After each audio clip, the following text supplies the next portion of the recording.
भाग क्रमांक 3 मधील डांबावरील दिवा तातडीने बसवा अन्यथा कंदील मोर्चा विवेक कांबळे।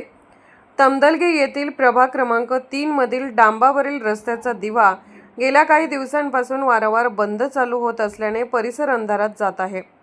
त्यामुळे ग्रामस्थांमध्ये तीव्र नाराजी व्यक्त होत आहे। बाळू मारुती कांबळे यांच्या वखारीजवळ तसेच सचिन पुजारी यांच्या घरासमोरील हा दिवा व्यवस्थित कार्यरत नसल्याने रात्रीच्या वेळी लहान मुले, महिला आणि ज्येष्ठ नागरिकांना ये-जा करताना अडचणींचा सामना करावा लागत आहे।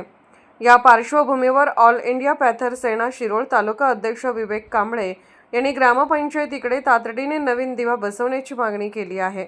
ग्रामपंचायतीने त्वरित दाखला न घेतल्यास ऑल इंडिया पॅथर सेनेचे महाराष्ट्र राज्य संपर्क प्रमुख व कोल्हापूर जिल्हा अध्यक्ष डॉ. गणेश वाईकर यांच्या मार्गदर्शनाखाली ग्रामपंचायत कार्यालयावर कंदील मोर्चा काढण्याचा इशारा विवेक कांबळे यांनी दिला आहे।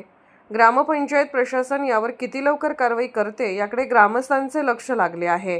अशाच अपडेट्ससाठी SP न्यूज चॅनलला लाईक करा, शेअर करा आणि सबस्क्राईब करा।